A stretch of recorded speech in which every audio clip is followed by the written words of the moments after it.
Welcome to another Team Berserk deck profile here. What? We gotta wait for the Tokyo. There we go. Now, Bardock, Rainbow Bardock. Here we go. SS4, whatever you want to call him. Prismatic Striker. Basically, permanent is on his front side. You reduce the combo cost of all multicolor black cards with SS4 in their name. And he gets 2k power for each color in your energy. So basically, as soon as you're charging a black multicolor, he's going to be at 9k. Turn 2, hopefully 11k. But swings top 5 for an SS4. Pretty straightforward in that sense. He is a weird leader, but my god, he is one of the most fun leaders I've played in a long time. His awakening condition is at 3 or less, or if you have 4 or more card colors in your battle area and energy area. So you got to keep in mind, it's not just your energy for his awakening and his effect on the backside, which he's still reducing the combo cost or taking out that energy exhaust. When he swings, he gets effects following the following effects if you have however many colors in your energy that are non-black. So if you have at least 2 non-black colors and battle area, you got to remember that part. This is crucial. This is crucial. So plus 2 would be 5k for the battle, and then choose one of your opponent's battle cards, switch to rest mode. If you have 3 or more, at the end of the turn, switch one of your black multicolor energy to active mode, which is really good. And his 4, so basically you have all 5 colors on your board, because it does not count black. Draw 1 card, and then choose one of your opponent's unison cards and remove a marker from it. Huge. Huge, especially against all those hate unison cards, that blue, that boo. It doesn't really phase this deck. So, let's go into the first stuff here.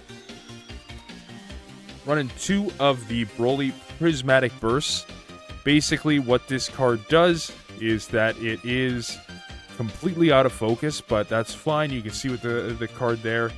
If I play him for 1, I get to add I get to add markers to him, depending on how many sets of multicolor energy I have. So, say I got 4 multicolor energy out, I get to add 2 more markers to him. And the cool thing about him is his permanent, he gets 5k per marker on him.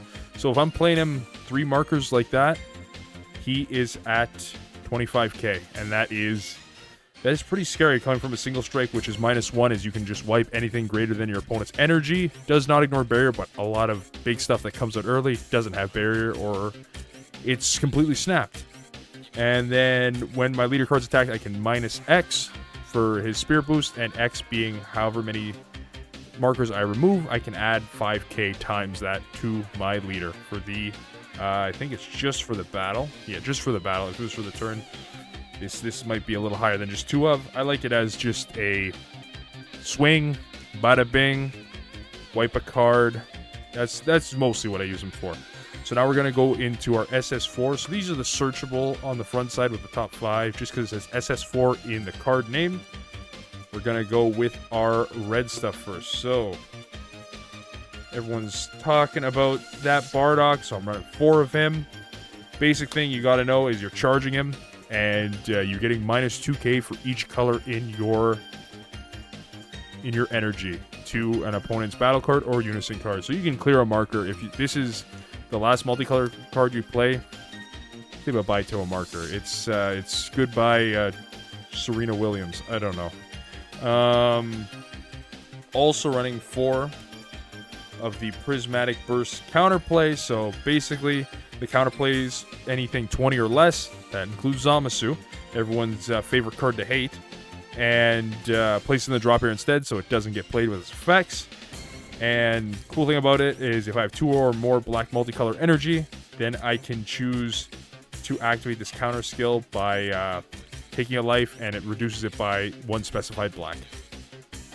And the thing is, with all of these, they do have effects when they're charged, and the effect when it's charged only works if you already have another black multicolor card. So the first one you play down, you won't get an effect, but that's why I usually try to get red and green down first.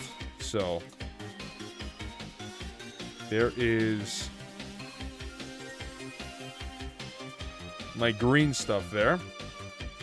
Let's flip that over. No spoilers yet. We got the SS4 Prismatic Aegis. Basically, that one, when he gets charged down, if my opponent's unison has 3 or more markers, I remove a marker from it. These effects also work on play as well, too. But they all have different other on-play effects. The Bardock has an activate main instead, where he minuses 5k. This one will warp one of their battle cards if he's played, 4 or less. Basically, I like, unless it's in like a blue matchup, I try to charge this one first, because it's not always that useful. 3 markers is a lot to have on unison early, so I charge this first and then charge red. That's usually what I want to do, so I can have my counter plays and counter attacks live as well. There is something else to that, which will allow me to awaken earlier, is the reason why I'm doing this. But the negate is basically a floodgate. I negate if this card's played. I may choose one card in my hand, discard it, and my opponent can only attack with battle cards or unisons X more times, where X means their how many colors are in their energy, which most of the time it's 1. If it's crazy, 2, and if it's in the mirror match, this card is useless to ditch a card for. But I can activate his counter skill for 1 less black if there are 3 or more black multicolored cards in my battle area and or energy. So you also got to remember board state with colors as well too. Get those bastards out of the way. Then this is what I call the big boy here. This is the one that I seem to be wanting to play the most, because he is crit. I did not mention that Bardock's Barrier and Gohan is double strike, because this is usually what I want to swing with. His charge ability is that I choose 1 card in my opponent's hand. Obviously it's blind, but I bottom deck it, my opponent draws 1. The thing about this is if I don't choose 1, they don't have any card in hand, they still draw 1, so you gotta be... If they're ditching their whole hand against you gotta be mindful of that. Also, when he's played, I can draw 2 and choose 1 of my cards, bottom deck it. So he is pretty good that way. But this is the magic of blue. So instead of having a counterplay or counterattack, blue and yellow both have cards that basically, when you combo them, if there are 3 or more energy between you and your opponent, you can play 1 black energy after the battle, play it in rest mode, choose 1 of my opponent's battle cards 3 or less, return to their hand. It's okay, I use the other combo card more.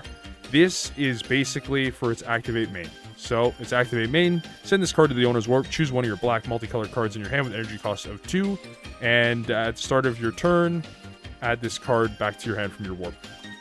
What is cool about this is that I can play these off of the other 2 multicolored because it only requires a black energy. So, technically, if I'm playing that, and I have that and that in my energy, paying 1, I have 4 energy on board now. Guess what? I can awaken. I really don't want to awaken until I have 5, which will come down to this next card here.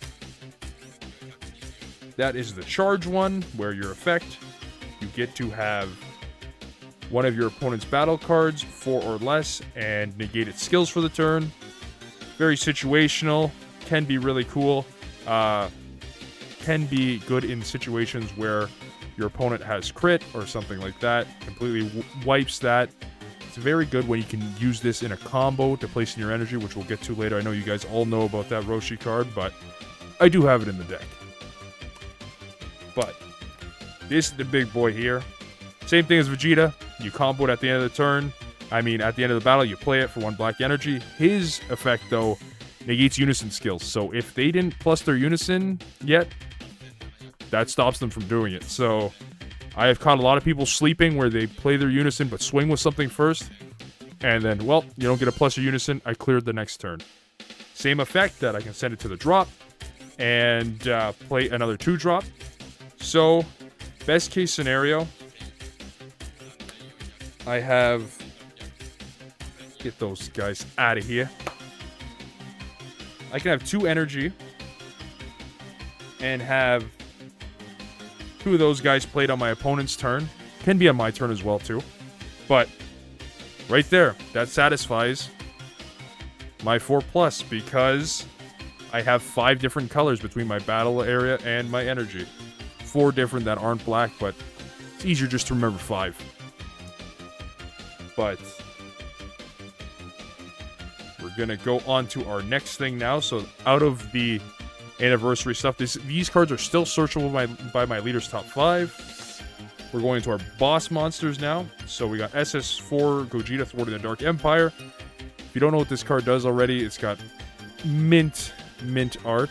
So SS4 Gogeta Thwarting the Dark Empire is triple attack blocker permanent. While this card is in rest mode, it can't be KO'd by your opponent's skills. And when this card attacks, your opponent chooses once per turn. Let's not get crazy. Choose 2 cards. Your opponent chooses 2 cards in their hand, send them to the warp, and you choose. They choose 2 of their battle cards, send them to the warp, ignoring barrier. And at the end of the turn, this card restands. I can play them for 4 energy by sending a Goku and Vegeta either from my drop area to the warp or my battle area to the warp. So running 2 of those, just the SPR and SR version. Because you got to flex a little bit. This deck to foil out would be expensive. Pac-Man, if you're watching, fuck you. He knows what he does. He messaged me every day to tell me he's got another foil, and it hurts a little bit inside. But, the other boss monster, which debatably a lot of people talk about running this at 1. I like to run it at 2, just in case, so I can have 4 boss monsters in total. This is basically a 5 cost. Its activate main is I choose 1 Son Goku Xeno or Vegeta Xeno in my hand and or battle area, place them in the owner's warp. So slightly different than the Gogeta. You can get confused. Trust me, I've done it on stream with Aspira. I still got to do my public execution. Everyone inside knowledge on that, you'll understand. But when this card is played, I resolve the following effects. So if I got red energy, I deal 1 damage to my opponent. A lot of the time I'm playing this and just dealing the 1 damage to kill them because they have 1 life left. Green, I choose... my opponent chooses 2 cards in their hand, discards them. Blue, I draw 3 cards. Green, I said already. I just read it out of order. Yellow, I choose 1 of my opponent's cards, switch it to rest mode, so that's anything.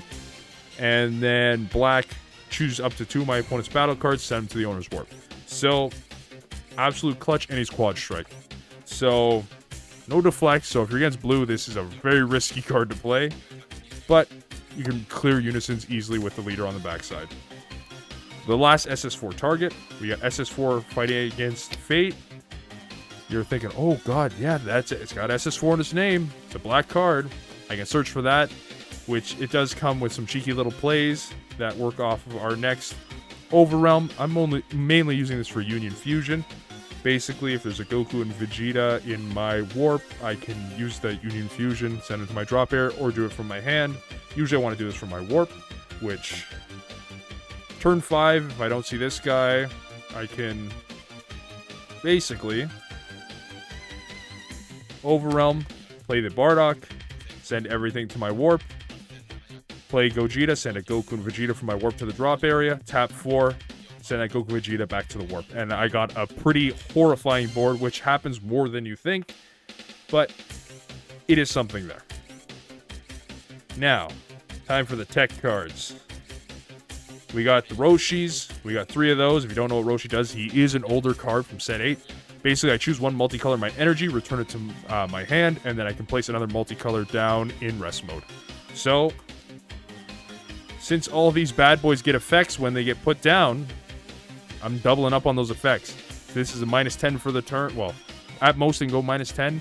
Basically, I can go -20 or -30 however many Roshis I have, because I can just keep placing the same card down if I really want to. That is mainly the one I'm using. If I really want, if it's a low-cost card and I want to get rid of crit or something, I can do the yellow Goku mid-battle and wipe their skills. It's mostly the Bardock is what I'm using it for. And next, super combos. We're going to 2-2 split, which I know you guys are already saying this Supreme Kai sucks. You're right. It completely sucks.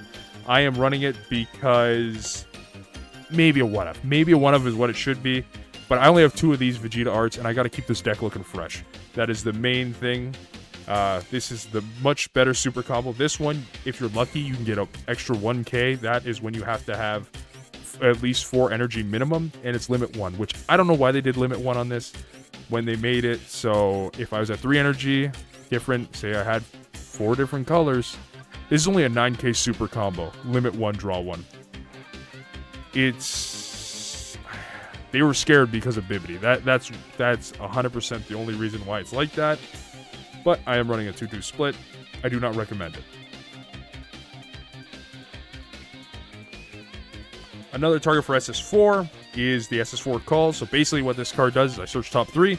I can grab 2 SS4s from the top of my deck, and then if I grab 2, I have to bottom deck 1, as well as that third card that I didn't grab. If I grab 1 card, I don't need to bottom deck a card from my hand. Really good. I want to see that up to the top 5, so I can just extend my turns. It is limit 1, so I can only use 1 per turn. That's why I'm only running 3. Seeing 1 in the first 3 turns, like 1 for each of my first 3 turns, is like really big in this deck. And the final card we have here, we're running blue, running 3 Senzu Beans.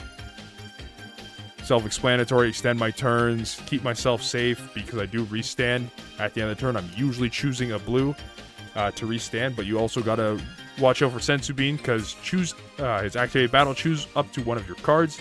It gains 5k power for the duration of the turn. Then choose 2 of your energy, switch them to active mode. So I can pay a blue energy as long as I have a blue active. So most of the time be Vegeta. Let's just say that. And that bad boy. And I got those rested. End of the turn, I get a restand. They swing on my leader. I Senzu Bean. I can tap down that and restand those 2 and have access to a counterplay and my counterattack. So, super good in that sense. The leader is basically always 20k when it swings. This deck is... I'd say it's solid. Do I say it's top tier in the meta? No. Do I say it's one of the most fun decks I've ever played? 100%. So, thanks for stopping by my TED Talk, and I'm going to do a little self-promotion here. Go watch the goddamn streams Tuesdays and Thursdays where I try to play a different deck every week. And there you go. Kaioken Cards, twitch.tv/Kaioken Cards. And Team Berserk out.